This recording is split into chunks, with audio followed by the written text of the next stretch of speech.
and welcome to Mark Experience. I am Jamie, the editor of this podcast, and we're so happy to have you join us. This podcast is about 4 friends playing tabletop roleplay games and failing to get anything productive done.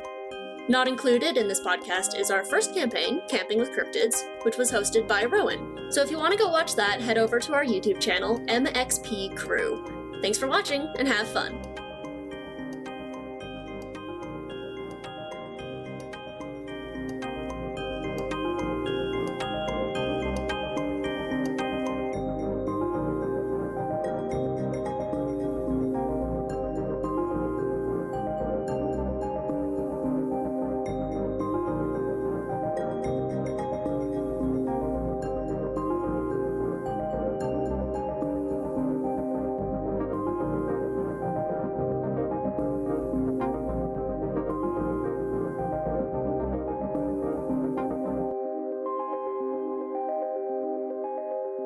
So today we're playing my campaign, which I've titled Eden's Grove. And we're still playing Monster of the Week, but the premise is going to be a little bit different. And I have kind of messed with the game system a little bit because I like to take game rule books as a starting point, not so much as the strictures by which you must play. So Eden's Grove is about a small Idaho town that is, for whatever reason, attracting monsters and all sorts of supernatural weirdness. And not only is it attracting monsters and magic and the unexplained and the uncanny, but it is also attracting various monster hunters. So various monster hunters will just find themselves drawn to this place without really knowing why. And so everyone's job is going to be in this game to be not only as monster hunters to be killing various monsters, but you're also investigating the town and trying to figure out what's up with it. Cool. And of course the town is called Eden's Grove. It is fictitious. It would be dope if there was a town in Idaho called Eden's Grove. That would be crazy. That'd be great. Yeah. Let's go live there. There's all sorts of monsters and things, and here's where I have differed from the game system a bit. In Monster of the Week, it follows a kind of episodic nature where you have set missions that happen one after the other. That are all planned and then kind of set forth by the keeper, and the hunters play through them. Well, I've taken a slightly different approach because I thought it would be more fun.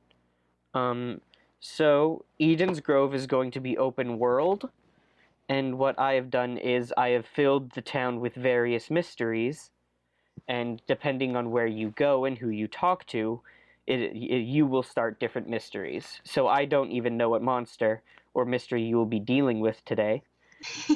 Because I've literally filled the town with all sorts of crazy. And it'll be up to you guys and what direction and choices you make to kind of decide what mystery we will be playing today. And kind of what we'll be doing there.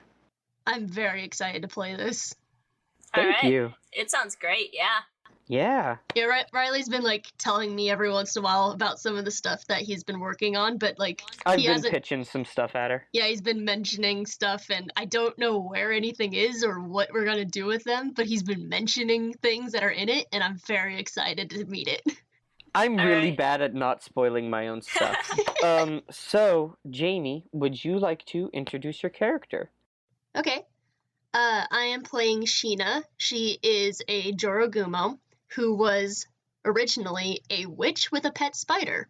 And because of a mishap in one of her spells, she combined herself with her pet spider, and now she is a Jorogumo. So, would you like to say what class that is? The monstrous, obviously. You're playing monstrous, yeah. And why not explain Jorogumo for people who haven't studied up on Japanese mythology for months? I'm sorry. The Jorogumo is a Japanese monster that is lower half human, top half a sexy woman. And in Japanese mythology, she would lure men by turning into a human and luring them back into a secret hideout and then eat them. Okay, so what I heard was lower half human and top half sexy woman. Which I like, because it implies that they're two different things entirely. Two different humans. She's only hot from the waist up. I mean, if you're into sexy spiders, go ahead. But, okay, lower half spider is what you had meant to say, but you said human. Oh, did I? Yeah, you did. It's okay. Yeah, that's why we were joking. You had said lower half human and top half sexy woman. My bad. So, yeah, you're basically a spider centaur, but you can turn it off for a bit. Do you want to go over your moves? Yeah, so my moves are cursed, which means I must subsist off of living humans, humanoids. Whenever a perfect opportunity to feed presents itself, you must act under pressure to resist it. So whenever I'm alone with someone who is humanoid and they are vulnerable, I have to roll to resist eating them. Yeah, that's gonna be fun. Added to that, I've also got spider bite, which is 4 harm. I can bite people. Mm-hmm. Yeah. Intimate range. I've got shapeshifter. I have 3 forms. I have human, Jorogumo, and just a plain spider, which I've decided is going to be small spider. And because of that, I gain a +1 to investigate a mystery while using your superior animalistic senses. Multiple spider eyes, sensitive sense of touch, strong sense of smell. I looked up all the senses spiders were good at, and apparently spiders are really good at smelling, which I did not know before, so that's why I put down strong sense of smell. Oh, yeah, I didn't know that. And then my last one is unnatural appeal. When you may roll plus weird instead of plus charm when you manipulate someone. Because I am sexy. I mean, yes, but also Sheena is too. Okay, When I say I mean Sheena. What was that? My sarcastic laugh at the flirting attempts. Not my best, not my worst. Would you like to go? Yeah, so my character is Flinley Glenn, the Wronged. Pronouns they, them. They are from Ireland, and their parents were killed when they were very young, and they were raised by their aunt. And their aunt was superstitious and constantly believed that Finley was replaced by a changeling at birth, and their parents were taken by Fae. So Finley kind of grew up, they have mild autism, and so that's one of the reasons for the aunt believing that they are a changeling. Bummer. But they grew up disliking their aunt, and it was only after they actually witnessed their aunt being attacked by a monster attack, and their aunt died, that they set off to revenge not just their aunt, but their parents as well. I love this small child. How old are they? Probably like 20. I love this small child. Old enough to buy a plane ticket. Yeah. Alright. So, Finley and Sheena, you've both been drawn to Eden's Grove recently, but not today. You've been here for a few days, and I would like to know where you are both living or where you've made living arrangements. Okay, so they've been drawn here. Is there any, like, way specifically? Like, is this a drawn as in, like, you receive a mysterious plane ticket, or is this a drawn as in, I see this town that I've never heard of before, I'm gonna go there? It's a little bit of both, actually. So you will just find, when you're watching the news, you will get news clips of Eden's Grove stuff, or, like, bits of newspaper from Eden's Grove will just, like, be around, and you will, like, pick it up, and it'll be like, I saw Mothman, and he took my Corvette. Nice. Sasquatch is real, and he's working behind the Denny's. all sorts of weird stuff, and, like, not only do you just, like, keep finding stuff from... Are you sure we're watching the news, or are we just reading Tumblr posts? Because, like... a little bit of both. A little bit of both, but, not only that, but you also just feel like a strong compel to go there. All right.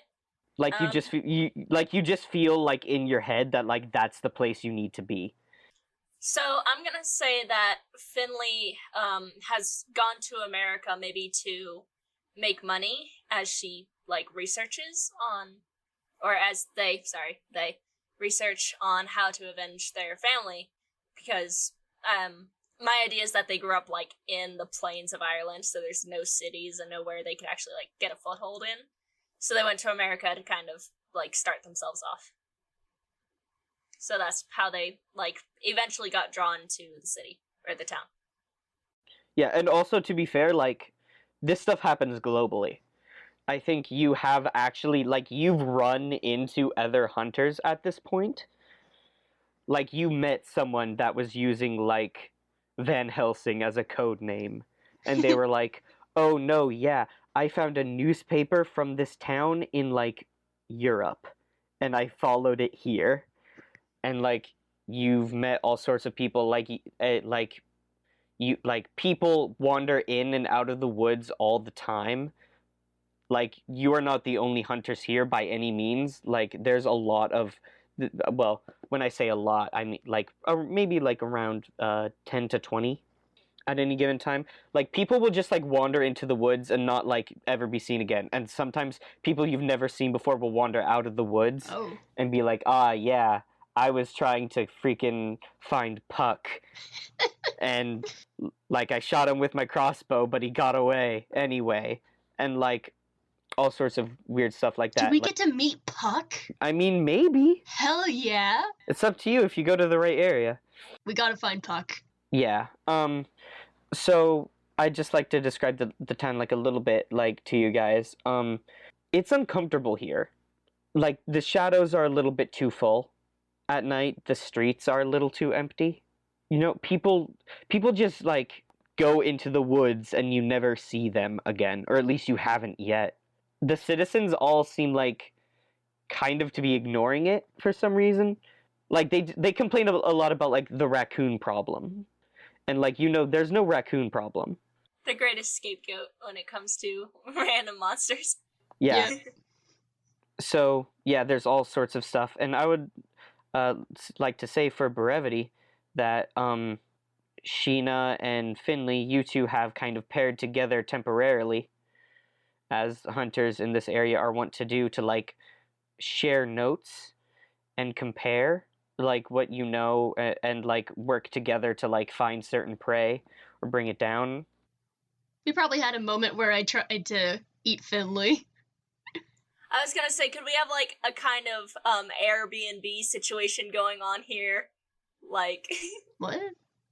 Boarding together to save on costs. Oh my gosh. Are you guys roommates? Yes. Oh lord, okay. But in the short-term sense of roommates. I'm gonna have to try really hard not to eat you. We don't have to share the same room. If it's a house with multiple rooms, Let's not kick off immediately with a murder, but let's work our way up to that. So what I would like to say is that what you two have noticed by talking to each other and talking to other hunters that you've kind of had run-ins and run-outs with is that there are a few different locations of note or importance in town. It's a small town, but it's not like a village, I would say. You know that the church here, Angelic Choir Communion, is weird. People you don't think you've met anyone that goes to that particular church. There's a second church that all the other citizens go to, and then there's that one, and no one ever seems to go to that. There's the Red Wine Lounge, which is a hub and kind of a makeshift HQ for various hunters. The Red Wine Lounge is a sort of meet and greet and area where you can share information. It's been kind of like a set up monster black market there by the owner, whose name is Carmilla. And then there is the woods, of course. The woods are particularly strange, and then a little bit out past the woods there is a mountain range that overlooks a lake. And on the mountain there are a vacation camping lodge kind of area where like various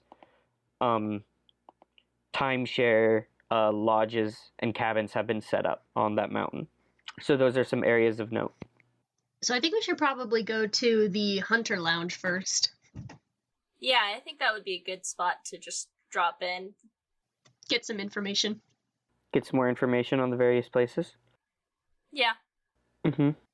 I'll also like meet other hunters and figure out, does anyone else know what they're doing here? Were they called here too? Oh yeah, for sure.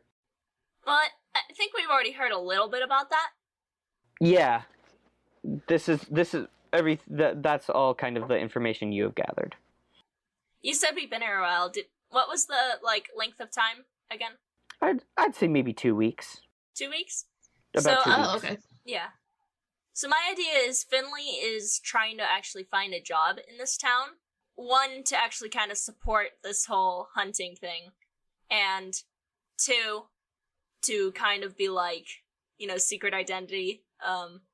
You talk to the civilians with the job, and then you get on their good side rather than just being a stranger in the town. Look, Mothman don't pay the bills. Yeah. Mothman is notorious for not paying bills. Everyone knows this. So yeah, where are you gonna go looking for a job? They're probably looking for part-time jobs, so any sort of restaurants or fast food or yeah. Absolutely. Should I be making these up, or are you putting them in the town? If you'd like to make some up, you absolutely are welcome to. Well, we know that they have a Denny's. First off, right off the bat, we know they got a Denny's. Everywhere has a Denny's. Also, there's the Red Wine Lounge, is there. And, I don't know, where else? What other restaurants are there? I think the Denny's would actually be a pretty good spot. That's something people go to a lot, especially, late at night. It'd be a lot easier to hear, gossip from people passing through the Denny's. Oh, well, if you're looking for a place that, traffics gossip, the Red Wine Lounge probably. Yeah, but I feel like that's a little more upscale than Finley could apply for. I think they're also kind of looking for common knowledge where passerbys are saying stuff about what's going on rather than people who think they know what they're doing. The Red Wine Lounge is a kind of hole-in-the-wall bar, I will say. Well, it's like, if the Red Line Lounge is already a thing for the hunters to hang out at and talk, then Finley can just go there, as opposed to spending 24 hours in a Denny's, having to order something every 2 hours or so. How long is he working there? No, Finley... He's trapped in Denny's. 24 hours a day. That's the plot twist, is that you never left the Denny's. Denny's is the monster, and it consumed you. No, it's just the Denny's would be anyone passing through town, while the lounge is people who are staying in town kind of thing. Yeah, okay. So you head over to the Denny's? Yeah. Alright. I'd say they probably would have already sent in an application. I don't know if we want to do the interview in the roleplay, but we'll just say why are you good for this job? Straight up, roll plus charm, and I'll tell you if you got the job. Alright. Double ones, +1. No. Yeah, here's the thing about, small town Denny's, is that small town Denny's, never have job openings, because they, got who they need, They already got all the high schoolers in the town who are just waiting to get out. They need, one waiter, and they good. Yeah. So, yeah. Alright, well, Finley will have to look elsewhere then. You're at the Denny's, and you're talking to the person that runs the establishment, the manager, whose name is Mary Ann. And Mary Ann is letting you down gently, is look, we're not hiring right now, we got all our slots filled. You look around, the Denny's is empty, except for one youngish looking kid that is maybe about actually your age, or looks a little bit younger. I'm probably on their phone because no one's there to take orders.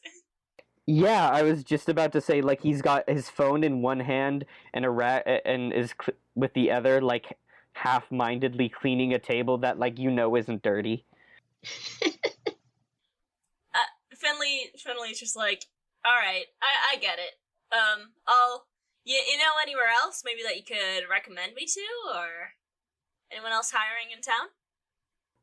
That's a good question. I think if you head on downtown, I'm sure there's some places that are available. I know Henry's always looking for assistants and temps. The Red Wine Lounge is hopping. I think Carmilla might be needing some new people on hand.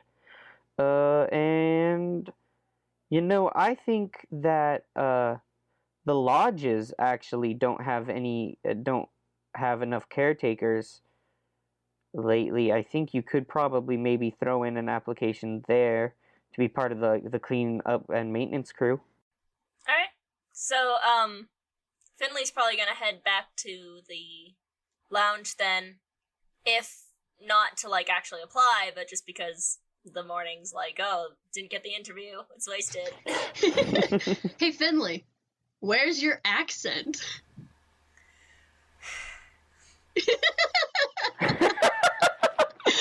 That sigh, though, that was amazing. You're trying to get me to do an Irish accent. Yes, do a Jacksepticeye. Hey, Finley, are they always after your Lucky Charms? Like, I gotta know, like, what is the status of the charms? Finley just opens her door and screams, "Top of the morning to you, laddies!" Oh my god. Okay. Good. Excellent. So, and Sheena, where are you at this time? I'm already at the the Red Wine Lounge, that place. The Red Wine Lounge? Okay.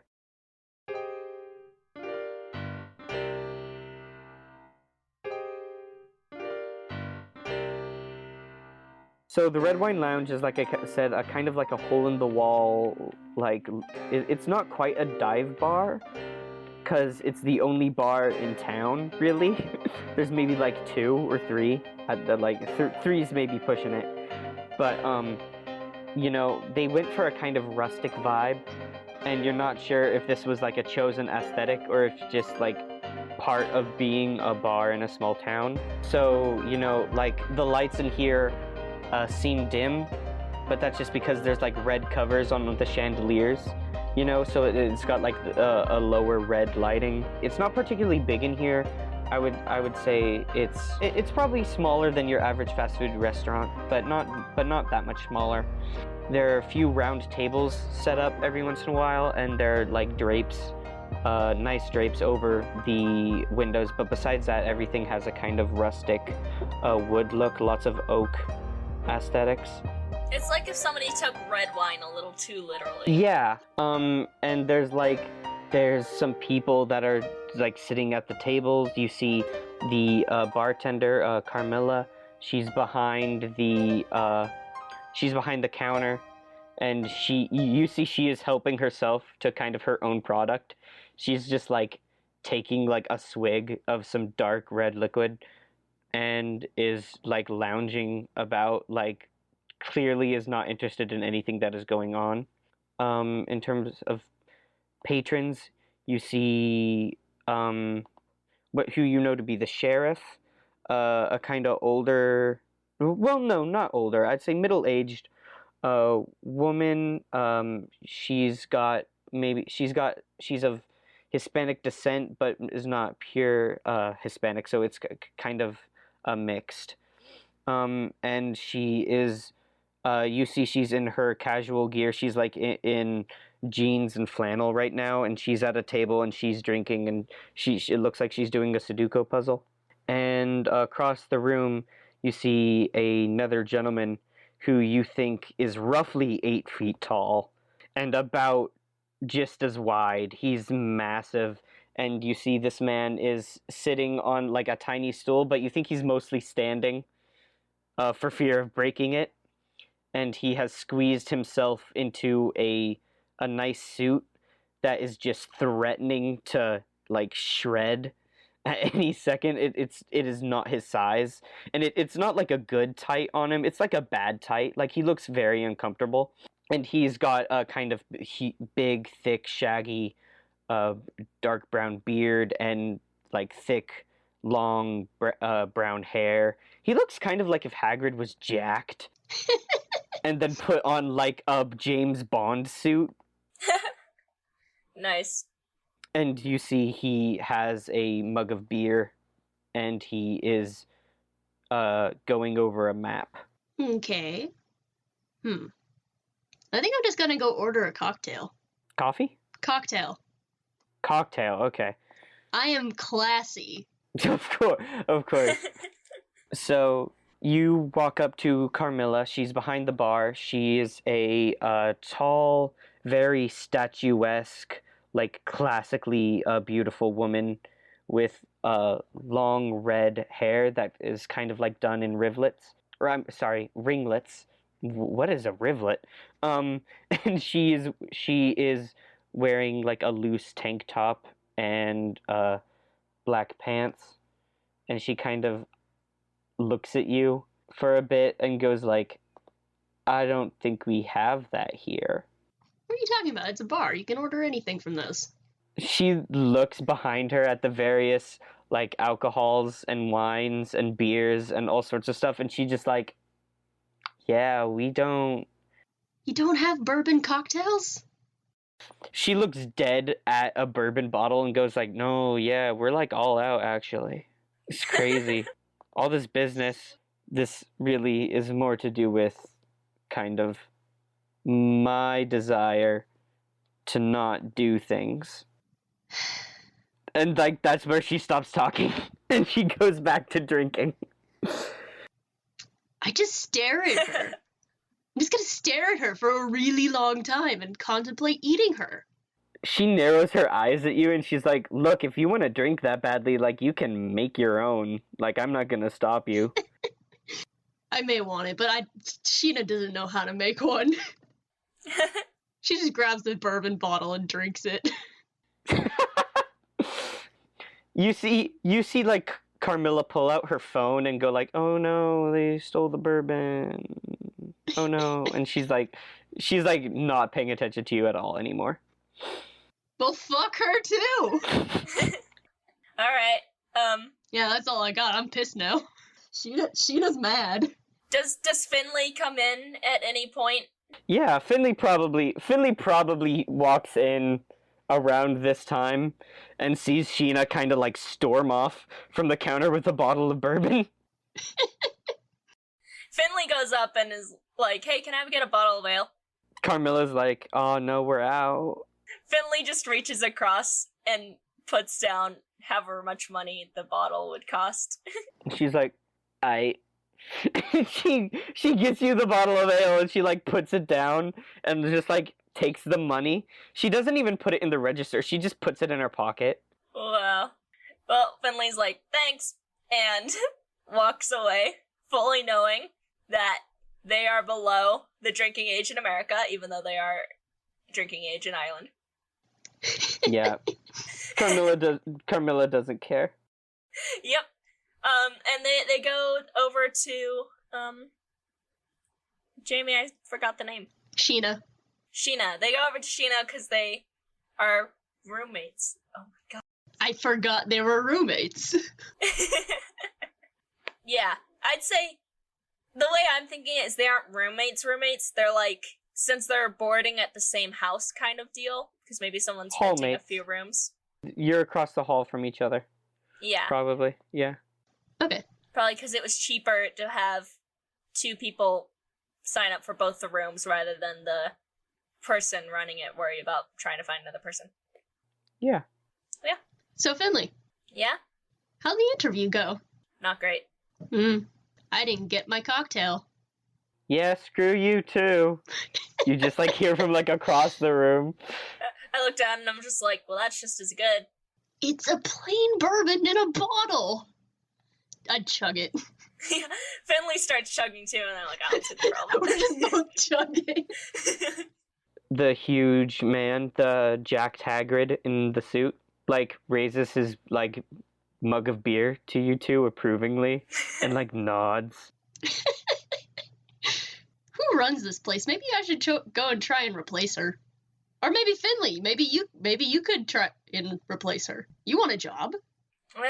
Yeah, but just so difficult to actually get one. She's not doing her job. Yeah, but what job is there to be done?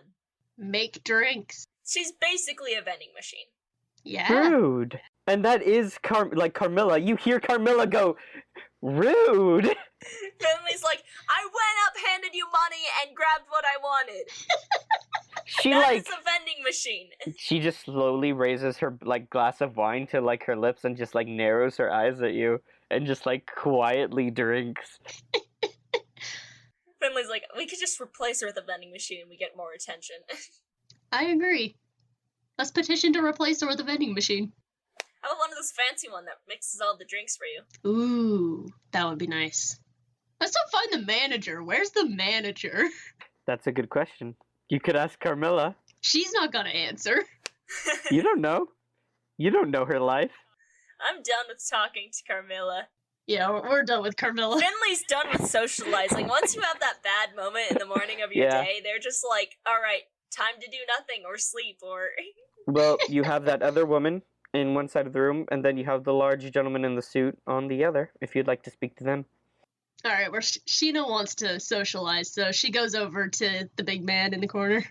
He looks at you and he smiles, and he has one of those smiles that like lifts up his entire face, you know, like full facial smile, like his eyes crinkle, and you see he looks older, like he definitely has some wrinkles around the eyes, and you can see now there are some gray hairs in his beard and hair.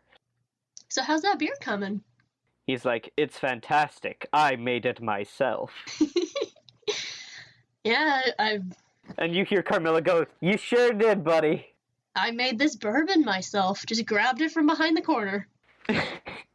He like chuckles and he is like, I applaud your craftsmanship. Thank you, I worked very hard on this. He reaches out a hand and like his hand is just a massive mitt.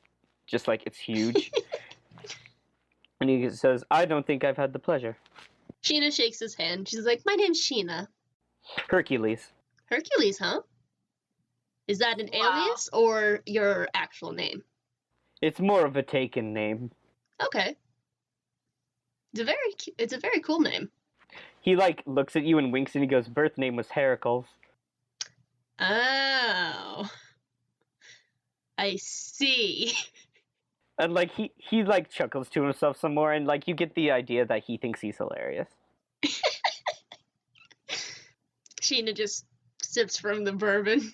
Quietly. Finley kind of comes up to, like, stand next to the conversation in a way.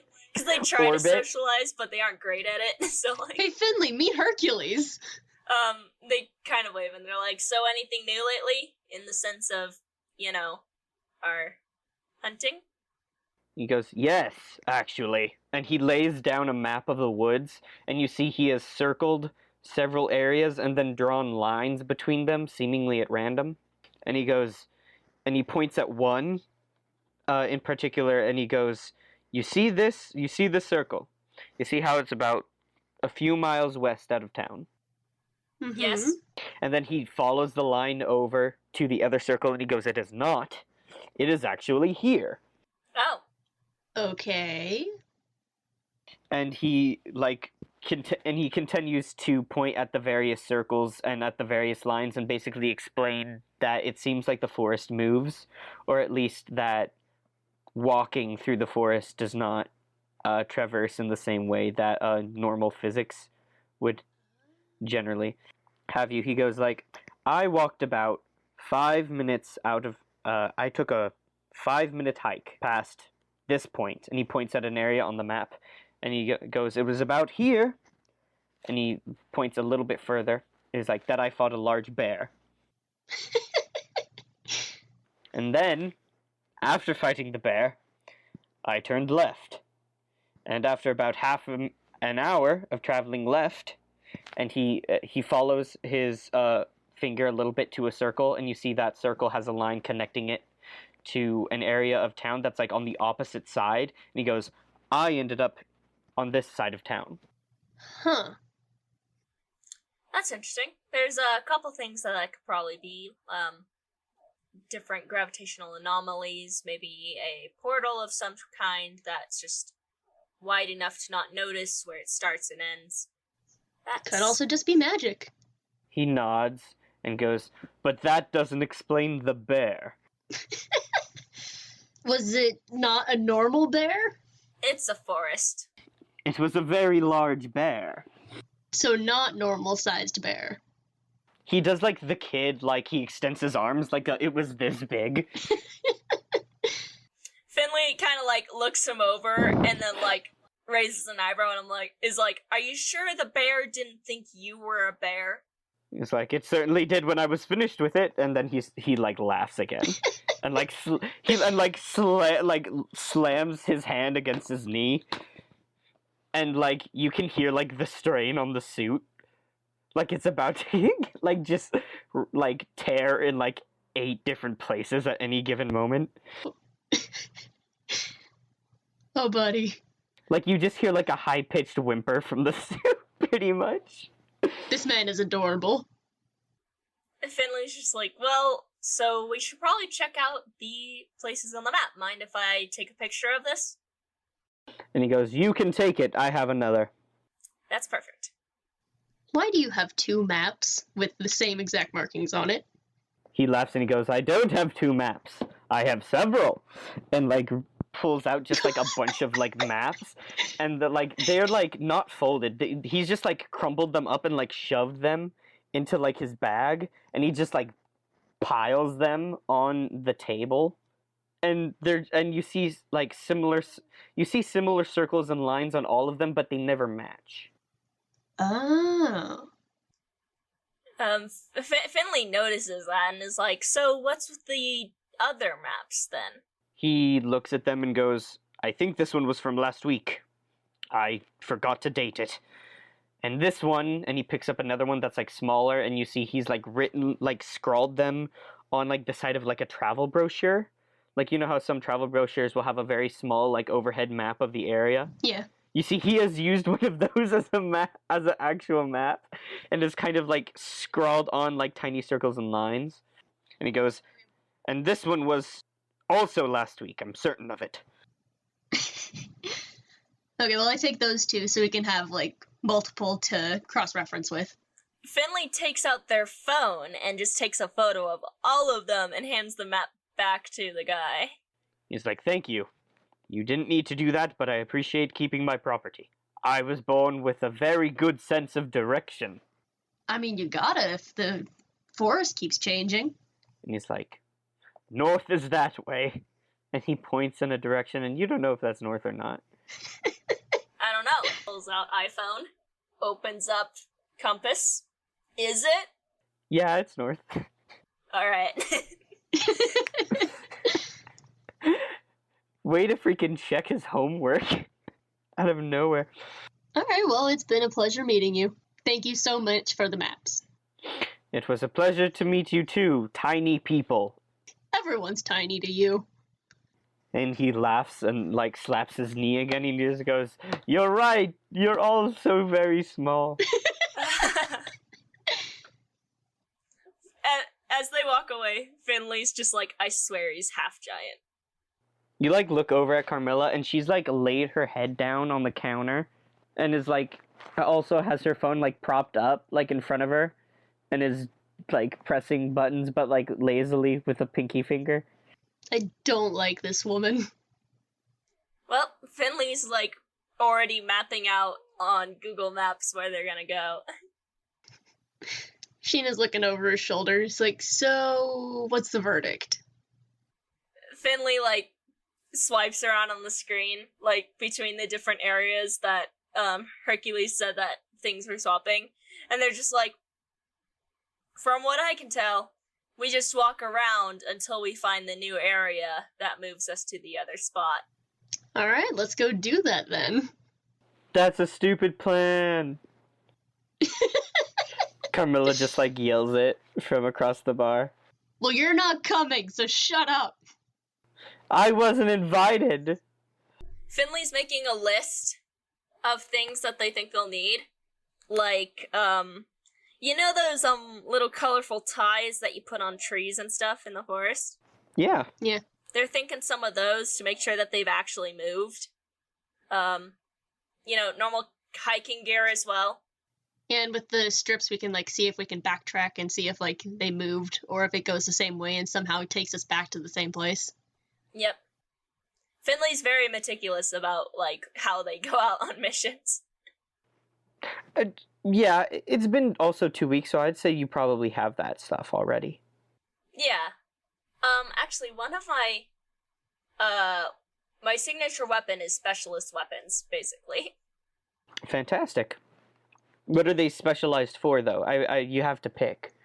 They're not just special. You have to pick for what they're specialized against. Yeah, that was gonna be when we decided who killed my parents. Oh, we should probably talk about that. Who did the moiter? I don't know, actually. Well, I will tell you. I'm looking at. I have like a cup. I'm gonna list off a few different monster subspecies that I have listed here for me and myself. We have monsters from Christian/Jewish mythology. We have cryptids. We have Gothic monsters. We have monsters from Greek mythology, and we have fairies. It's probably something Irish. So fairies? Maybe? Fairies are the most Irish out of the ones you listed. Yeah, Fae folk. That's not very helpful in America, but... I mean, it's Eden's Grove. Stuff is weird here. There's a giant bear in the woods. Well, also, like you said, there's something calling everything here, so I came from Japan. Yeah. So there's alright. a lot of stuff going on. So they've got weapons to go against Fae, I guess, whatever that means. Fairies are weak against cold, iron, I believe, and a few other, like, stuff, but I'm gonna say you probably just have some, like, specialized iron weapons. Alright. You have a fly swatter, but it's made of metal. You just carry pesticide with you. Like, you don't know how big the fairies are. You're like, I think this should get them. Okay, so we going for a hike? Yeah. Y'all are going for a hike. Yeah, we're just gonna walk a bit and put the straps on the trees every once in a while. Okay, so, first of all, I would like to know who is leading the investigation. Probably, Finley. Probably Finley. Okay. Finley's, like, got everything set up. They probably already went back to their rooms to pick everything up and Great. get it all together. So, here's the thing about the woods around Eden's Grove, is every time you enter the woods, I need you to roll plus sharp. Oh. Alright. I got... a 4. You got a 4? Okay, I am rolling 2 dice, right? Yeah. You roll Okay. 2 dice and you add them together, and then you add your sharp. Okay, I'm just double checking, because it's been a while since I've had to roll anything. You roll 2d6. Okay. Yeah, I got a 4. So, Do I get a experience? yes, you do. Mark experience point for making fail. For doing a bad. Finley was so ready. Their day is just not going great. I will Aw, say poor boy. that you maybe hike for about an hour before you realize you have no idea where you are. Oh wait, what about the tags? What about the tags? That's why they brought We them. probably look back and they're gone. Yeah, I was just about to get to that. You have lost track of your tags, and furthermore, when you look at the maps, like, none of the circles and the lines seem to, like, match up or, like, relate to where you think you are based on, like, positioning. And when you pull out your phone's GPS isn't responding to you. That's probably normal. Sheena would like to climb a tree. Do you check that app, like the compass app you have? It doesn't work without GPS. Okay. Yeah, I was gonna say your compass isn't working either on your phone. Yeah, it's one of those things where it's like if your phone is on airplane mode or something, certain apps don't work. Without GPS, it's the same deal. Yeah. So, and a few other things. Sheena, I guess you noticed this first since you're climbing a tree. You see some of the foliage behind you guys moving, and something large is coming towards you. Okay, Finley would like to... Wait, does Finley notice? First of all. No, Finley does not know currently. Alright, then Finley can't really do anything. I think according to him, Sheena just kind of disappeared because she turned into a normal spider and climbed up a tree. Does Finley know about Sheena? That's a good question. Sheena, have you revealed your powers to Finley at any point, or are you just like, nah, I'm a normal hunter just like you? I actually don't know because I just realized I should have thought of that 10 minutes ago. I'm like, wait, does Sheena just is she open with it or does she try to hide it? Well, are you? That's a good question. Here we are. I'm gonna say she just doesn't mention it until it becomes relevant.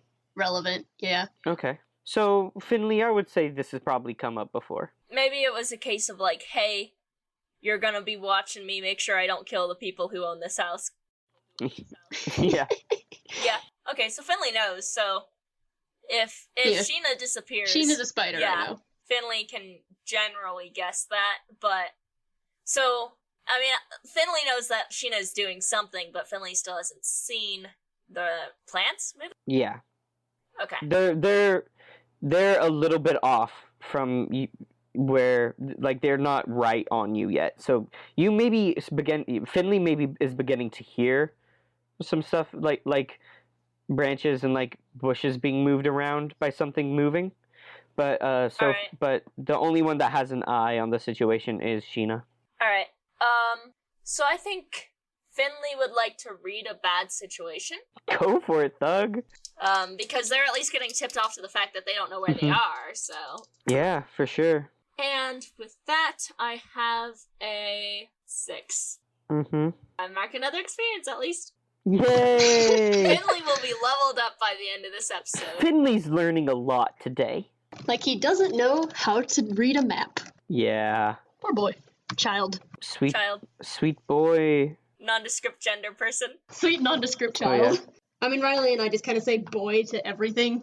Yeah, I was gonna say that, I use boy indiscriminately, but that I probably shouldn't for just this character. Yeah, coming from California, everything is dude. Yeah. Okay, so here's the thing. I'm going to do the Austin Walker special. I don't know what that means. Me neither. Well, it's a thing that people on Friends at the Table refer to, because their DM does this thing where when they fail rolls, he will still give them exactly what they want, but he will do it in such a way that they don't want it anymore. Interesting. So, here's the thing. You learn everything you need to know, Finley.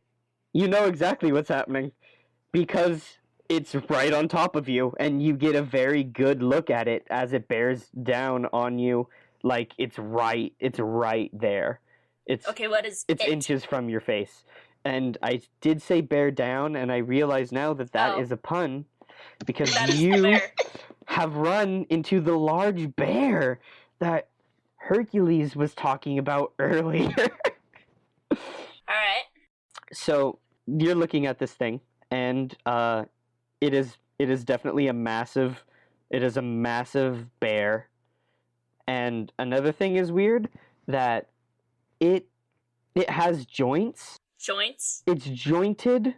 It has fur, and it has flesh, and it has eyes, and it looks like a real bear. But the weird thing about it is, at its neck and at its elbow and where its paw is, it has joints. So it looks almost like a puppet, or maybe an action figure. Don't like that. And it has light blue, kind of luminous eyes, and it is bearing down on you. I need to stop saying that. Yeah. So I need Finley to act immediately or bear stuff. Okay. So Finley is going to I assume that's like what act under pressure at the Yeah. moment. It's Yeah, act under They're pressure. gonna roll to the side and pull out their hunting rifle, which they have. Go for it, Thug. Roll. All right. So that's 8 minus 1, so 7. 7. Okay. So what happens on a partial success there again? Act under pressure. Yeah, on act a under 7 pressure. to 9, the keeper is going to give you a worse outcome, hard choice, or price to pay. On a miss, things go to hell. So, worst outcome, hard choice, or price to pay. Okay. All right. Here's the thing. You can totally do that, but you are going to get nicked by one of its claws. All right. If that's cool with you. I mean, I don't think I have a choice. It's just And like here's the thing. You will be away from it, and you will have your weapon drawn on it, and you will be in a position to deal with it at your leisure, and like it will not be able to hurt you at any point, but you are going to take harm now. Yeah. Okay. How much armor do you have? Oh, I mean, I don't think I chose armor anywhere. I mean, you could very well just like not have armor. Yeah, I'd say Finley doesn't. Wait. Oh no, I have 1 armor. You have 1 armor? Okay. You take 2 harm, and okay, Sheena. You see Finley kind of roll and get swatted a little bit by this bear paw as Finley rolls out of the way and draws a gun at it. What do you do? I want to turn into a Jorogumo and drop down on it and bite its neck. That'll be a kick some ass roll. I got an 8. An 8, okay. On an 8 for kick some ass. This is fun, guys. Look at all the fun we're having. Okay, so you get to choose one of the effects from below. You gain advantage, take +1 forward, or give +1 forward to another hunter.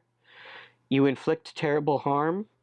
You suffer less harm, and you force them where you want them. And here's the thing: you can deal damage to this bear for sure, but you are also going to suffer damage no matter what. I just realized I get a vehicle.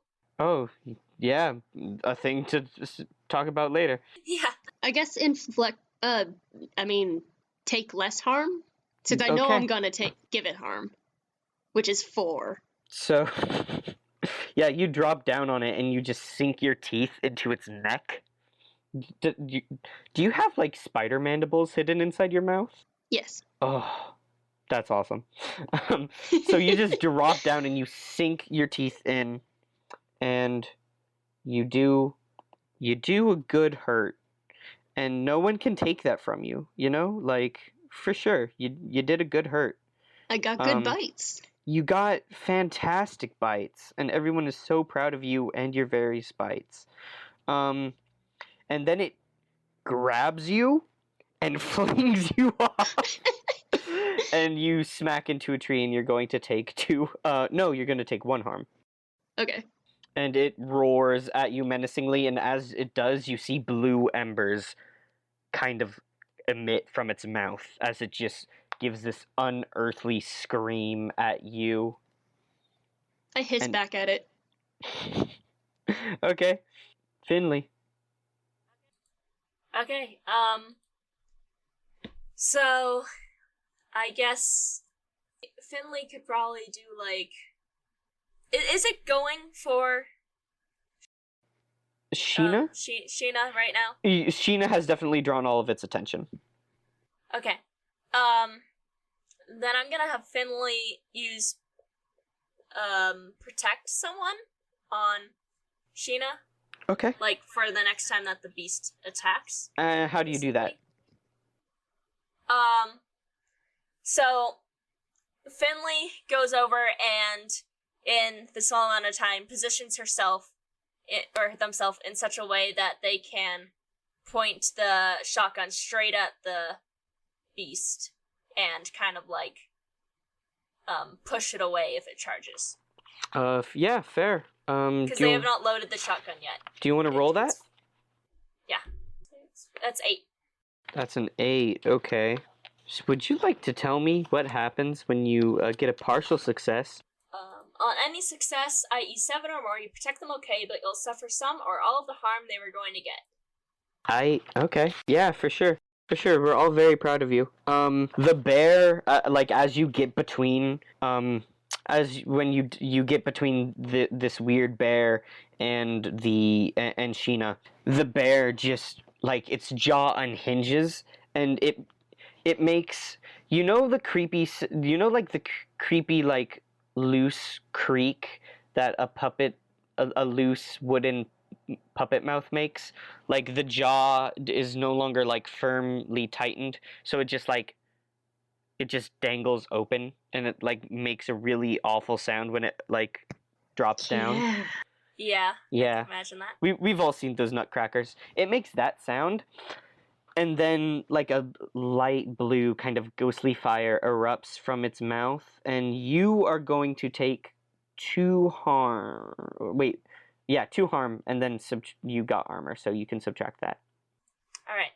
Oh, I have Berserk, just so you know. Okay. Who is this small Irish child? Angry. Basically, Berserk means that no matter how much harm I take, I can keep going until the fight ends. Yeah. Oh. So you don't get that game over screen until you kill the other guy. Yeah, and then if my harm is above dying, I just instantly die. Yeah. For sure. Okay, Yeah. so you just get engulfed in blue flame. And you know what? Doesn't feel good. Not a positive experience. Probably not, but I do manage to direct it away from Yeah. Sheena. Sorry. I keep thinking shawarma, and that's why I forget. You do save the shawarma, is the thing, though. Okay, Sheena, is there anything you would particularly like to do? Do you have some cool spider powers, or like a... I want to stab it with the katana. You want to stab at it with the katana, okay. That's a kick some ass roll. Maybe don't do bad. 9. Oh.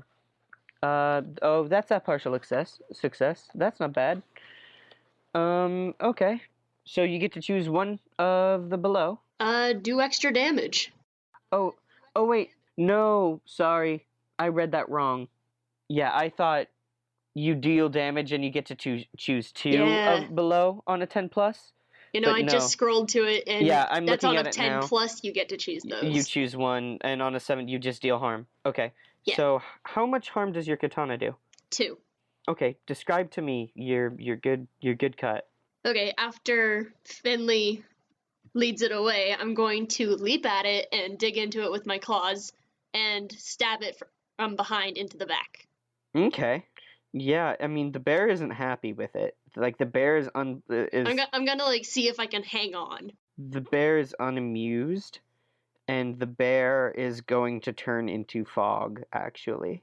God damn it. So you drop down and you hit the ground, and I'm not gonna, like, you did a hurt for sure. Yeah, you did a hurt, and then the bear just, like, goes amorphous underneath you, and it feels kind of for a moment like you're standing on a waterbed, and then it just poofs, and you, like, drop through the fog, and I need you to take 2 harm as you are burned by this fog.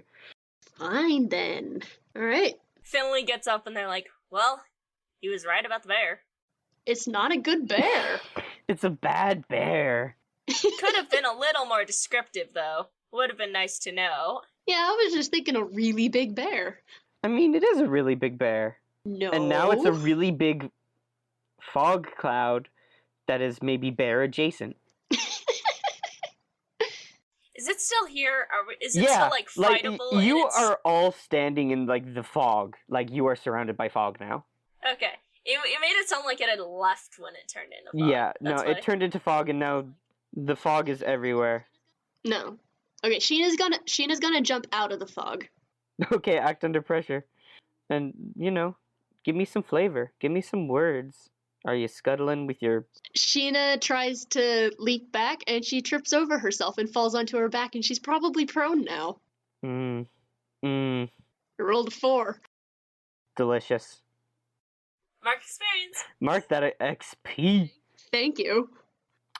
So, oh man, all sorts of bad stuff happens to you when you do poorly on an act under pressure, huh? Yeah, that's one of the worst ones, except for, like, magic. Golly. Okay. So, the fog lifts, but that is because the fog has lifted up into the trees and it has coalesced into a new form. And you see a kind of humanoid figure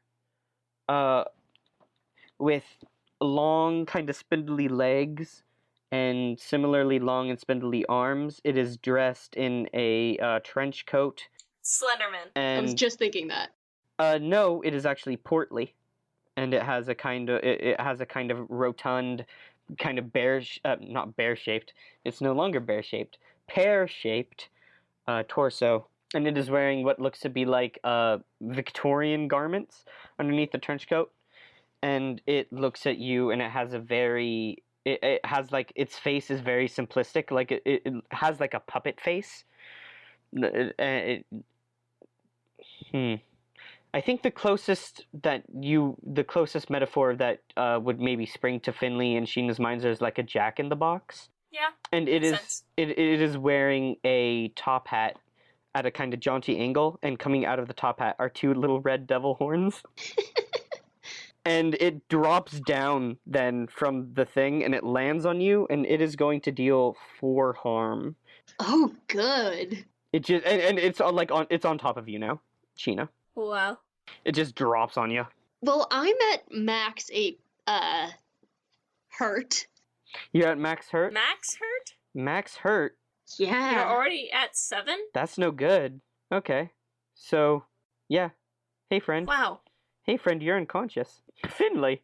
Finley, All right.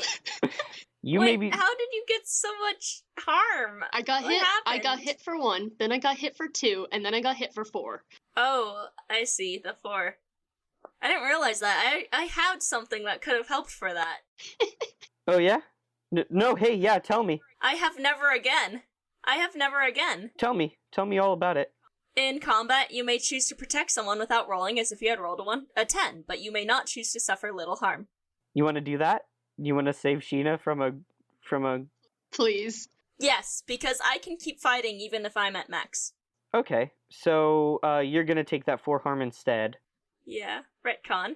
I didn't realize that it had gotten that bad. Yeah, it drops down, and you pull Sheena out of the way, and it lands on the ground, and it just like kind of looks at you, and its head tilts, and it makes like a kind of clockwork sound, and then its leg just shoots out and plants itself in your chest, and you go flying. Oh well. Oh, don't like. So I get 4, and Sheena is back down to 3. Yeah. So, where are you at, Finley, in terms of health? In terms of HP, well, harm. I'm at dying, but I can keep going. Fantastic. Okay. I would just like to say, for the record, that move I do have labeled as Big Kicky here. Big Kicky. This is very good. That's the episode name. Episode name right there. Big Kicky. Big Kicky. Big Kicky. Okay, Sheena would like to bite it again because she's pissed. Here's the thing. Your bite can it has intimate range, so you can only bite people when you get like really up close and personal Well, with yeah, them. Finley like, just pulled within- me out, so I assume I'm still Yeah. kind of close to it. So no, you are maybe at hand range. You are not like Can I not like jump able. at it?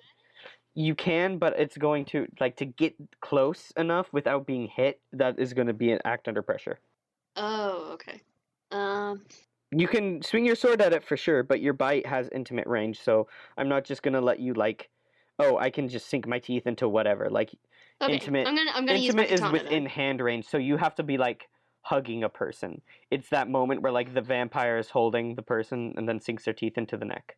I have a question. Go for it. When it shot out its leg, did it shoot off its leg? No, its leg is still its leg is actually still out in a straight line. Okay, I want to cut off its leg. Go for it. Sticks my leggy out real far. Never again. That's an 11. That's it. Oh my gosh. Can I cut off its head too? I will say, for this, you can deal harm, and I'm gonna say you force them where you want them, which is in a legless position. Hell yeah. So you just cut off its leg with your katana. Yeah.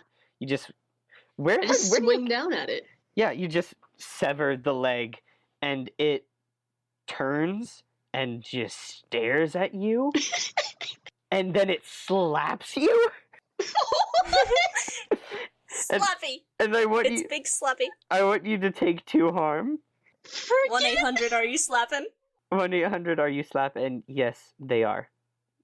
Okay. And it is now. I'm unstable now.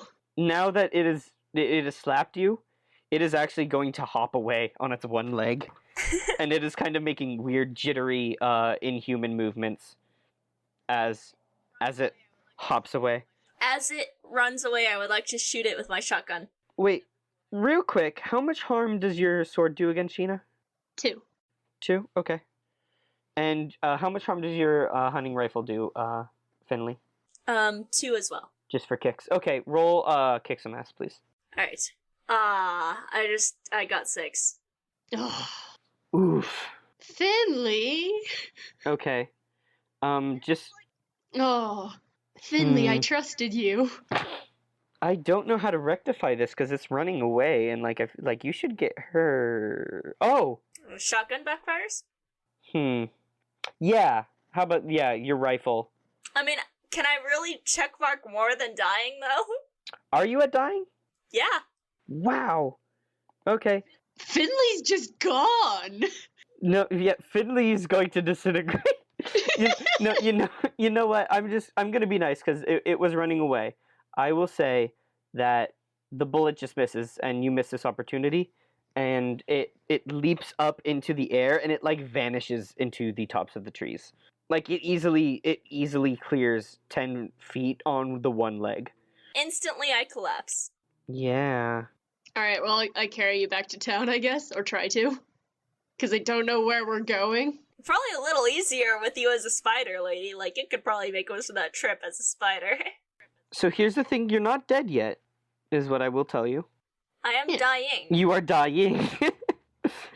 And you are unstable. I'm just gonna throw you like a potato sack over my spider back.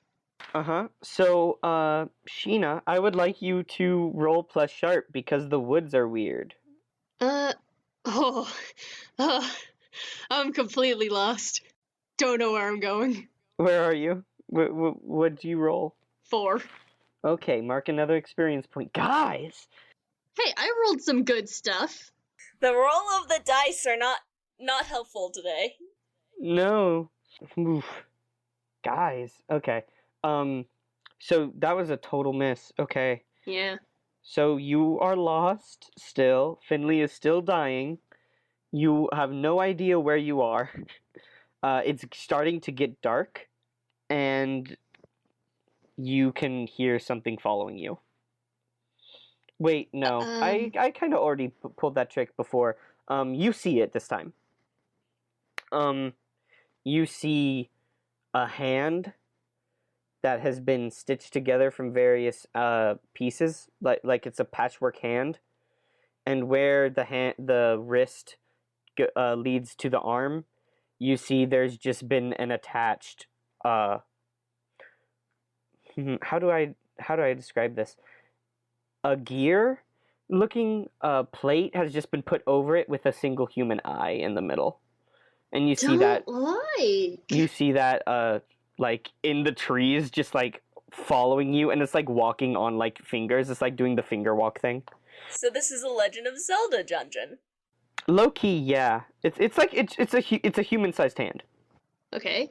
Well, can I check Finley's phone to see if it has any reception yet? Yeah, you totally can, and you know what? It doesn't. Ugh. Does this count as the same fight? No, this is a different fight. Well, no, this isn't a fight at all yet. Okay. Yeah. Do I get to revive during the fight?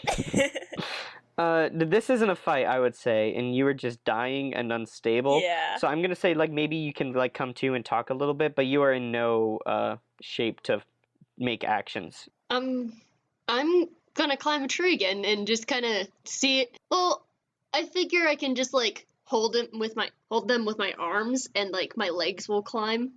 Mm-hmm. And like I'm gonna like do that to just try and get away from anything else that might be following us, and also see if I can see where we should go. Yeah, for sure. Yeah. That's you can just do that. You climb up and you see that you are closer to the mountain and the lodging area than you are the town. But that is both good news and bad news, because you now know where you are, and you know that there's a road from the lodges to the town that you can easily follow. However, you know you are like away from medical attention. Okay, can I jump from treetop to treetop so I can still see where the town is so it doesn't move? You want to do like some bullshit Tarzan stuff? Yes. Are you using webbing? Is this a Spider-Man Ooh. situation? Hell yeah, I don't know how that works, and I don't want to think about it. Okay, so we agreed that, like, your weirder spiderness is going to be represented by a use magic roll. So I want you to Okay. roll use magic. How does that work? Roll plus weird, Oh, good. and we will have a conversation afterwards. I got a 9 then. Finley, how are you doing? He's just kind of dangling right now.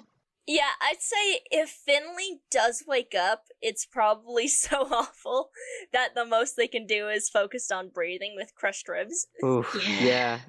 It's not ideal. It's, you know what? I'm gonna say it. It's not a positive experience. Do I get to mark another experience? You take 5 experience from the awful day you're having. No, okay, so on a 7 to 9 it works imperfectly. Choose your effect and a glitch. Your keeper will decide, but so I got a 9. So yeah, it works imperfectly. Yeah, so I'm gonna say, do one thing that is beyond human limitations. And Oh my gosh. what? I just thought of something that's totally OP. So, like, if I had marked luck to avoid all harm from that 4 damage hit, I would have completely protected you and not gotten hurt. You maybe should have done that, good friend. I didn't think about it, Yeah. because we normally try to save luck, but then I realized this is just a intermission, so...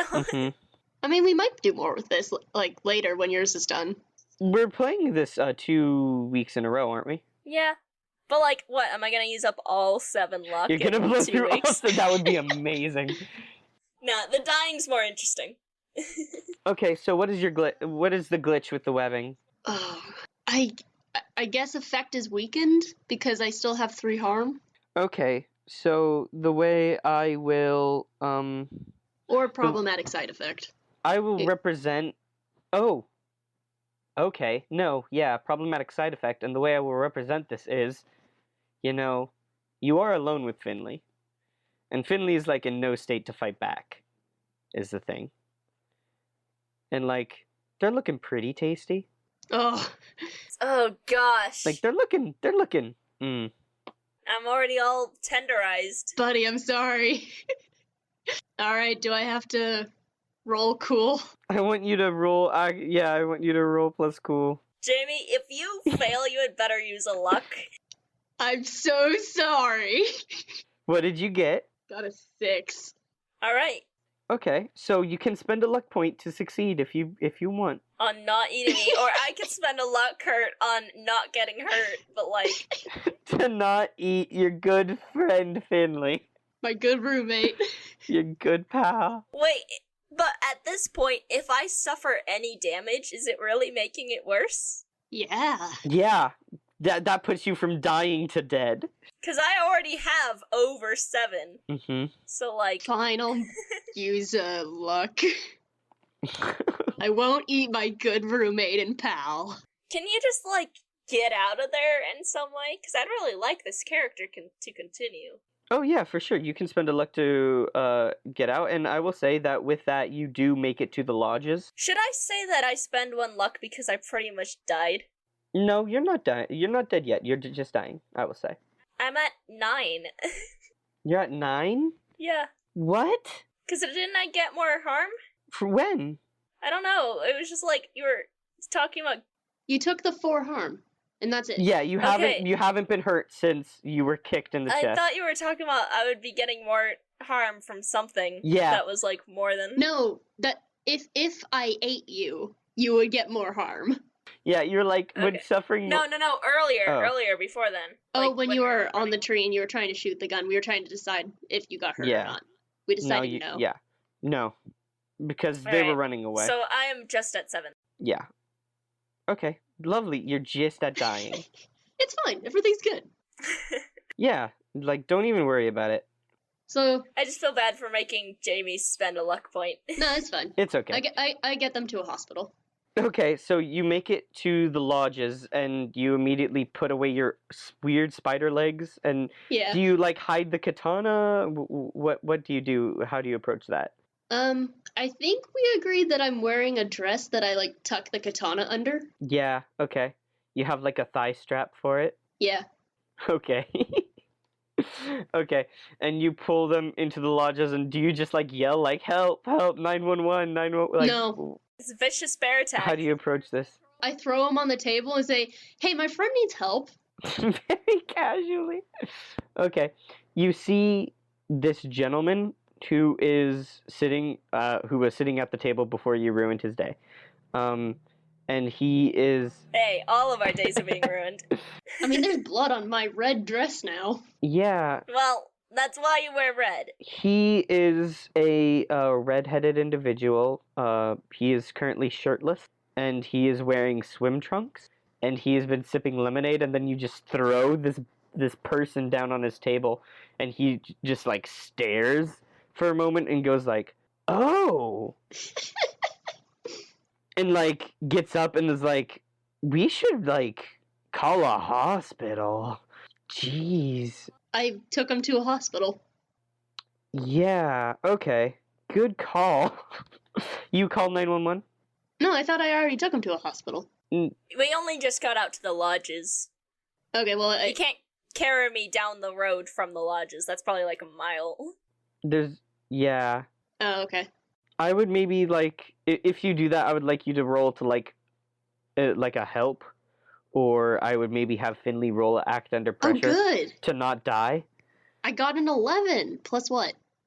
That's I forget. I think it's bonds with that person, so it'd be +1. 12. Neat. Yeah. Okay. So with that, you get Finley to a hospital, and Finley is put in said hospital. You know, like it's cool. Don't even worry about it. All right, do I have to roll? Nah, I will say Do you Yeah. have to roll to live? Well, he said something about that.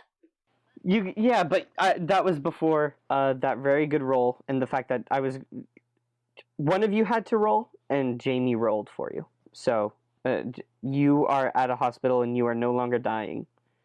And you know what? You're not feeling great, but you know what?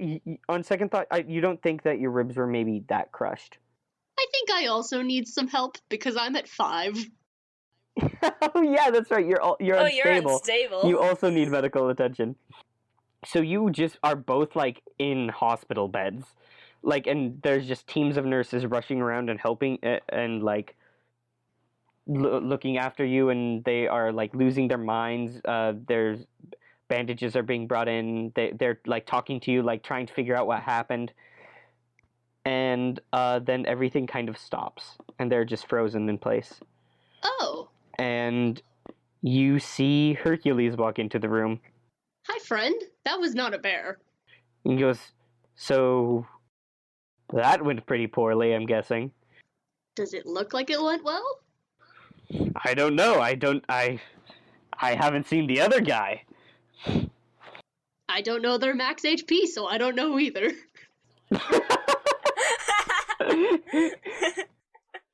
He's like, that could have gone better.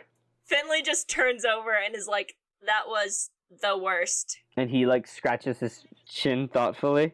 And Hercules pulls out his phone and he starts dialing a number, and he's like, "Well, you'll get it right next time, I'm sure." What? And Hold up. What? as Sheena is expressing her discomfort with this idea, you both find yourselves back at the Red Wine Lounge. No. And you were pretty sure you were talking about something, but you can't quite remember. So do we not remember anything that just happened?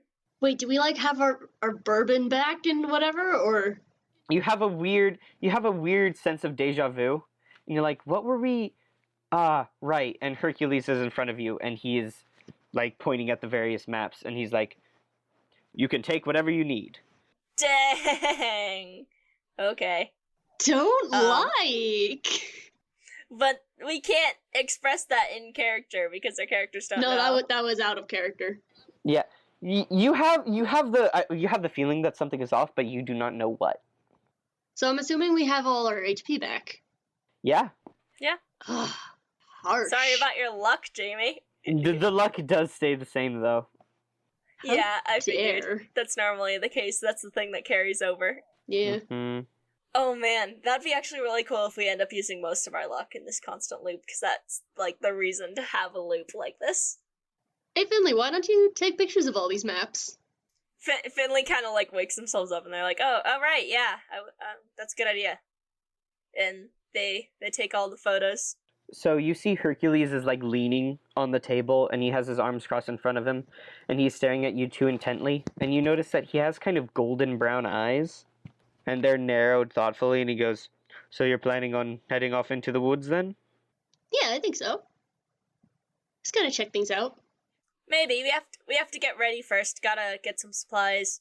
I'm thinking maybe, tags? Something to mark our path along the way.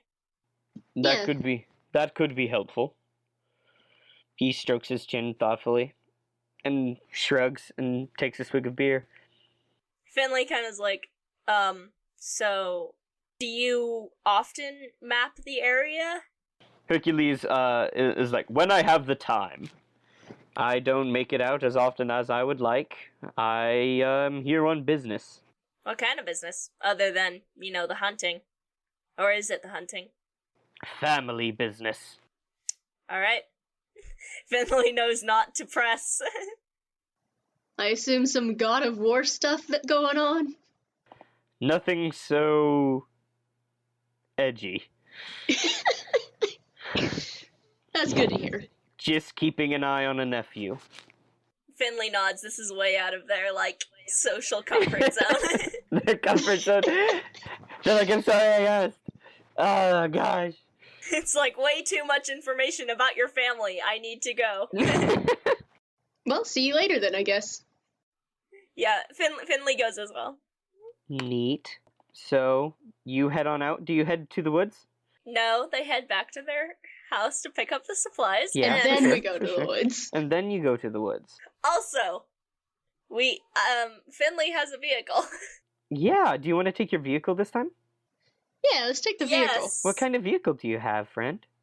I was thinking the pickup, something that's A pickup, old yeah. and cheap enough for them to get while they were in the States. Great. It's going to be a good time. While we're getting the car, why don't we take the road and just kind of see if the road does the same thing as the map, where it's all wonky. Ah, guys. That fight should have gone even worse. What? I just read over its character sheet to refamiliarize myself with with the monster's powers, and it has an ability that I forgot to include. Oh no. Guess we'll find out later. Yeah, I'm sorry about that. No, don't be sorry. But it's okay. You guys met Big Kicky. Big Kicky. Big Kicky. Big Kicky was a thing that I got to have happen, so that's all right. And to be clear, I can never hit you with Big Kicky unless someone fails a kick some ass roll or to act under pressure. Oh, That's makes sense. So thank you for that. you're welcome. You've kind of made my day. Right, but our characters don't remember. No, you have a creeping sense of deja vu, but you do not currently remember We it. feel like we shouldn't go that direction without our vehicle. Yeah. Fair. And also, what you did, like, you took a hiking trail. Like, you can't necessarily take that same trail if you're taking a vehicle. Yeah. You'd be taking that Yeah. road. We just feel like we shouldn't be hiking because we feel like something would go wrong. Yeah. You're like, maybe we shouldn't just wander into the woods in a random direction. Yeah. So yeah.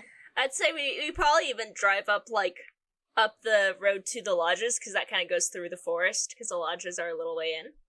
So you head up towards the lodges first?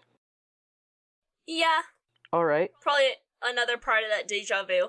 So the lodges are a beautiful section of town. There are a lot of these timeshares and like log cabin areas kind of placed together on the lower side of the mountain. So it's kind of near to the lake, so you can kind of see a view of it, but it's not high up on the mountain. And you see that there are a lot of people here, actually. It's summertime, and you imagine that it's probably a busier time of year for them. And you see a lot of people with kind of like shaggy hair wandering around. They all seem to know each other. There's there's a huge amount of people here, and they're all having like an in party and an in jokes with themselves as you pull up. So I'm gonna say that because this is like a completely new experience, that it probably doesn't have as big of a feel of deja vu. Yeah, no, you no longer feel that creeping sense of deja vu. So Finley feels better to like take a bit and talk to people instead of heading on with what they were gonna do. They have all day. It's still pretty early in the day. For sure. So Finley's gonna find a parking spot, and before they head out into the woods, just like ask around the lodges and stuff. Absolutely. So you come to a woman who is dressed in like short jean shorts, and is wearing like a flannel jacket and has a green baseball cap over their head. She has kind of dark blonde hair, like it maybe was lighter, and it's kind of turning brown as she gets older. And she has a lot of freckles. And she is kind of sitting cross-legged on a rock and is drinking and eating off of a paper plate. And she sees you approach and she smiles warmly at you. Finley kind of does the awkward wave and goes up and is like, "Hey, have you heard any news about the bear lately?" She's like, "A bear? Can't say I've run into a bear in the woods. Yeah. Mostly just wolves out there." Yeah, we just got news that, someone, like, came across a bear that was a little aggressive on the trails. We were gonna check it out, but might just be a good idea to not have as many, like, trail tours or whatever you have up here at the lodge, just for the moment. Yeah, just give a quick warning to everyone else going here, thinking of going on hikes. Stay on the trail. Now, granted, the guy who saw the bear was large enough to basically be a bear himself. I think there might have been some territorial issues there, but it's always good to be sure. She's like, "Oh, that guy." You know him? Yes. She's like, "Yeah, I know Hercules. He comes around every once in a while." What can you tell us about Hercules? Apparently he's pretty big on maps. Yeah, what's the story? I don't know. He's with some company. He, came in here on leave looking after a nephew or something. I'm not sure. He takes a lot of hikes. He, Yeah, he certainly seemed like he took a lot of hikes. He showed us all his maps. he is friends with Henry, I think. He and Henry, I see them talking a lot. But, you know, he mostly keeps to himself. Was Henry already introduced and I just missed it, or? Yeah, you did hear that Henry is always looking for assistance at the Denny's. So, who's Henry? I've heard a bit about him. What's he do? She's like, "Oh, Henry's a sweetheart. He's a little awkward, but you know, he moved into town a few years ago, and he's really ingratiated himself into the community. He's, how do I describe him? She like leans back and like thinks for a moment, and she's just like, "Sweet's a good word. Kinda nerdy. Keeps to himself a lot." But what does he do? She like furrows her brows, and she's like, "You know what? I don't think I ever asked him. He's always busy, though. I see him running around." Maybe we should check out Henry. The woman on the rock is like, "Oh, so y'all are gonna go see Henry?" Sounds like it. Guess we'll have to put off that hike till a little bit later. Finley, like, kind of looks towards the forest and gets that, like, bad feeling again. Yeah, you just like like, when they mentioned the hike, they're like, I don't want to anymore. like you just faintly hear Kill Bill sirens like in the distance, like wee. Anyway, so Finley is Irish and superstitious. If anything involves deja vu, that's bad. Oh, yeah. So the woman takes a bite out of her cheeseburger and is like, "When you see Henry, tell him Belle said hello." All right. Let's go find Henry. That would normally be the case when you see someone for the first time, but okay. How do we find Henry? Yeah, we were walking back to the truck and we're just like, so how do we find Henry? Let's look for a frantic boy running through the streets.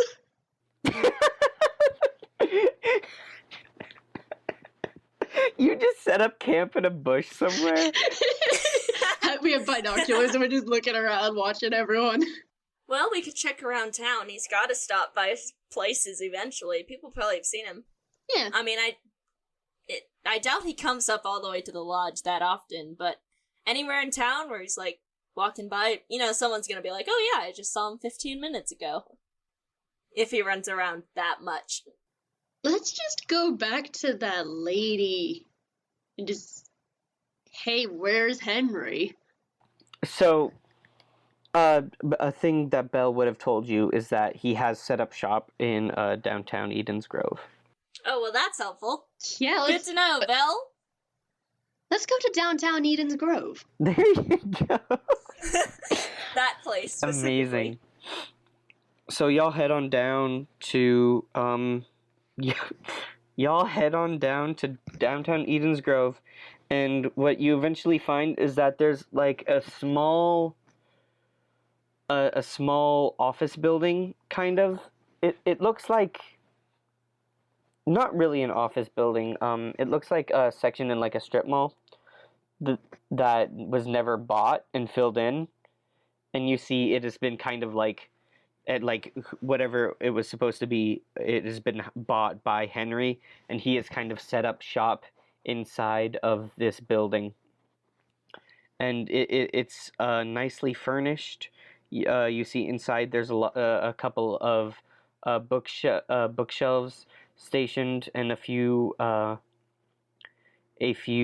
tables with chairs and a kind of waiting area arranged, and then towards the back you see he's set up a kind of a desk with a computer, and Henry is a kind of is on the smaller side. He's kind of short. He has a nicely combed raven black hair, and has bright blue eyes, and is wearing glasses.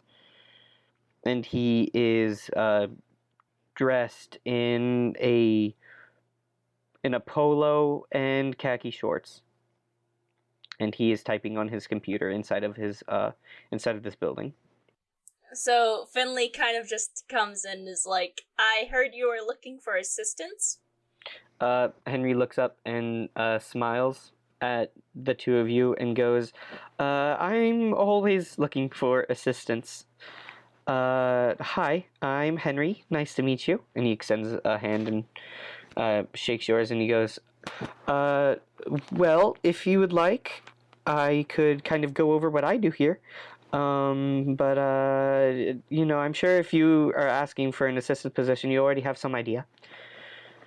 And he gets up and No. he starts walking over towards the bookshelves, and he starts like shuffling through them and like pulls out a binder and like turns at the no, and he's just like staring at you two, like kind of like dumbstruck, holding this binder. And he's like, you don't know? Finley's like, no, I know, but I can't seem to explain it to my friend here. Why don't you explain it? Oh, well, I'd love to actually. Just come over here, come over here. And he sets down the binder and he opens it, and you see he has several maps lined up, and is has flips through the them a little bit, and he goes, I am here extensively as a private eye,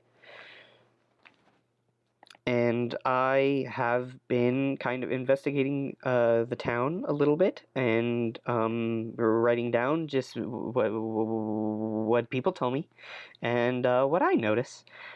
Finley's like trying to nod as if she's heard this before, and is just like doing this for the sake of shawarma.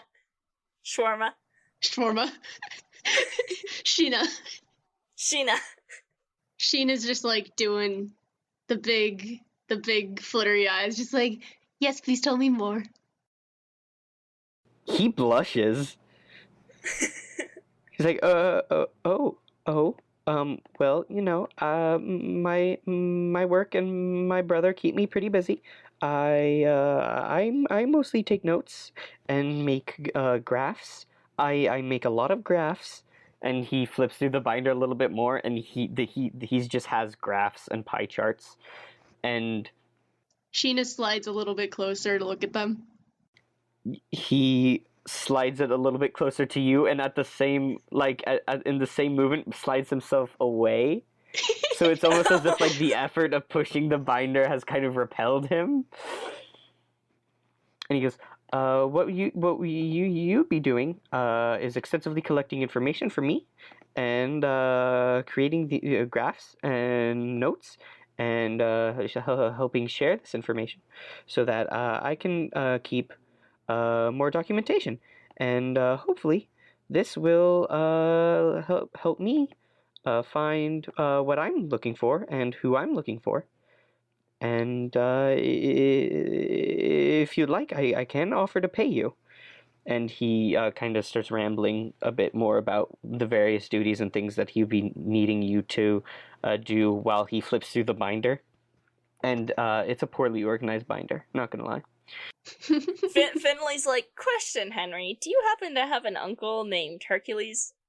No, Hercules isn't my uncle, but I know him well. He's a good guy. Good guy. Yeah, he called you his nephew. No, I don't. I think he might have been talking with someone else. He's like, oh yeah, yes, I know about his nephew, but no, different one. Not related by blood. Not related by blood. All right, so what's our first thing you need us to do then? He's like, wow, you move fast. You move fast. Give me a moment. And he starts flipping through the binder. And he's like, well, I'm gonna be honest. One of the main reasons why I moved here is because I was looking for my brother. Haven't found him yet. Looking for your brother? Yeah, looking for my brother. Well, we'll let you know if we find him. And he pulls out a photo and slides it over, and it is of a taller, more muscular person who has kind of what looks like brown hair that kind of has been dyed blonde a while ago. So it's very much brown at the roots, and then after a bit it turns kind of a dirty blonde, and it is pulled back into a messy man bun. I know the look. Yep. He is also not very clean. He is not clean shaven, so there's some scruffle and shadow. And he has kind of a more wild look about him and his dress. He's like wearing like shredded jeans, but like the ones that were bought that way, and is wearing like a heavy metal band t-shirt. Oh. And he has Finley's yeah. like, does he happen to be in an indie band or perhaps a hiker who lives in his van? Ed never was much of a musician, not gonna lie. Couldn't sing, didn't have patience to learn notes. No rock climbing or anything? He does what he pleases. If he feels like rock climbing, he probably went rock climbing. Maybe that happened. Maybe he went rock climbing. Maybe he fell down a mountain. And he kind of like you see Henry kind of cock his head and like think about it for a moment. He's like, probably didn't fall down a mountain. And you've lived here for 2 years, and the person didn't like say, "Hey, go find your brother"? No, yeah, that's how I found out. I moved here looking for him, but haven't found him. But people see him around every once in a while. He doesn't visit. Doesn't visit. Well, we'll definitely keep an eye out for him. Henry smiles and is like, thank you. Furthermore, and then he walks back over to the bookshelf and he pulls down 2 binders and just hands one to Finley and one to Sheena. And he's just, rigorous note-taking. Finley like pulls out their iPhone and they're like, I can take notes. No. On my iPhone. He opens the binder and you see this one is far better organized. And you see like it has sections for each of the areas in town. It has like an area that is just like, you can see it's based for profiling. And there are several other like blank pages, and you see maps and various details. Like these binders have been filled with templates for people to fill out. Wow. It's like rigorous note taking. This is good. Thank you. I worked hard on one, and then I copied and pasted the rest. So does Sheena open hers and it's not as well organized? No, it's exactly the same in every way. Finley like takes it and then like types in a note on their phone to scan everything and digitalize it. Finley is like, what is this 20th century garbage? Sheena just kind of slowly closes it and holds it down at her side, and she's like, okay, we'll do some stuff then, I guess. Fantastic. I can't offer you much. Gonna be honest, can't offer you much, as you are basically interns, and also I don't have money to pay a regular salary. But the more information you bring me, and the more of the binder you fill out, the more I will be willing to compensate. All right. We'll do it by commission. Everything interesting we find, you can match its value. Fantastic. And if you see Ed, let me know. Ed. Yeah, that's my younger brother's name, Ed. All right. We will definitely keep an eye out for him. And take vigorous notes. Rigorous note taking.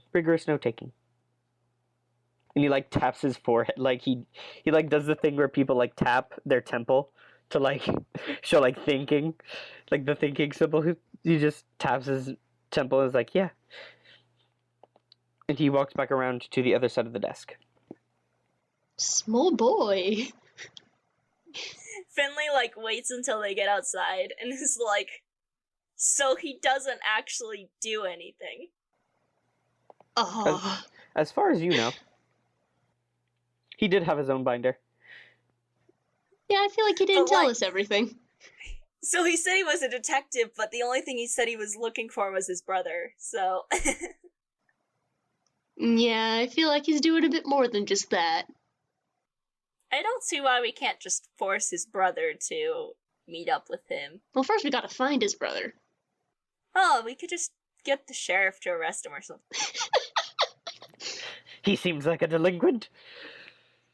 Well, I guess we should go on that hike then? Unless we want to take rigorous notes on random people. Are there maps in the binder? Yes, but they do not have any notes on them.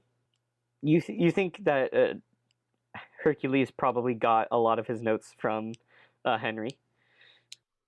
Oh, Finley was just gonna copy the stuff in her phone, or their phone, into the binder in one of the maps, like layer them all together on one map, because they can't do that on their phone. It's a mess.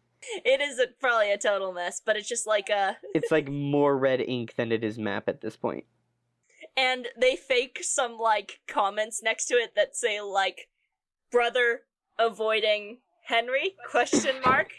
With teleportation forced. It's like it's the Sherlock thing where you just have like the white words like floating around your head, but it's just like bear, brother, bad, Irish.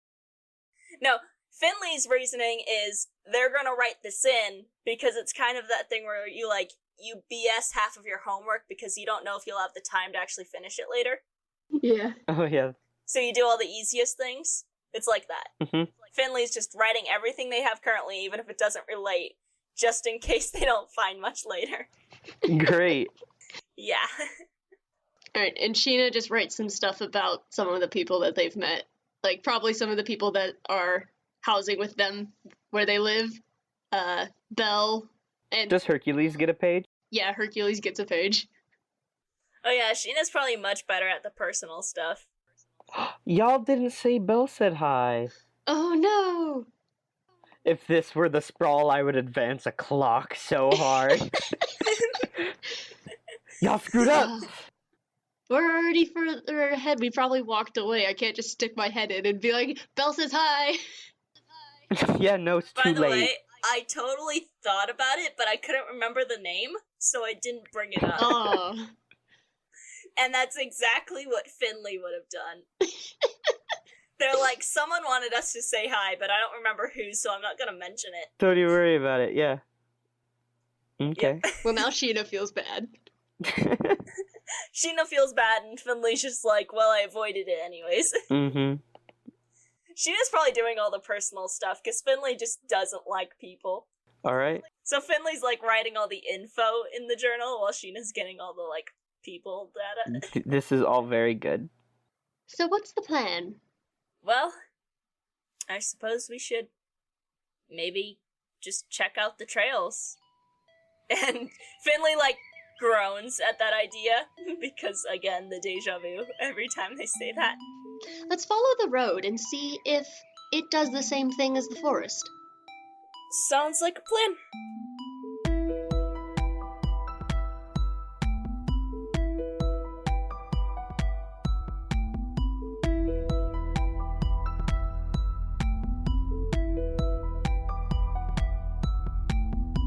Hey Mark Experience audience, thank you so much for listening to our show.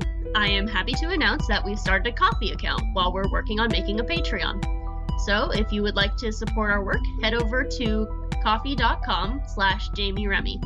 That's spelled JAMIEREMY. And feel free to donate so that this can become my official job and I can create more content for you. If you want to see MXP art and laugh at the dumb jokes we make at our own show, you can find us on Tumblr at tumblr.com/blog/markexperience. Like the music? You can buy it all at markexperience.bandcamp.com. I am really proud of it. See you next time!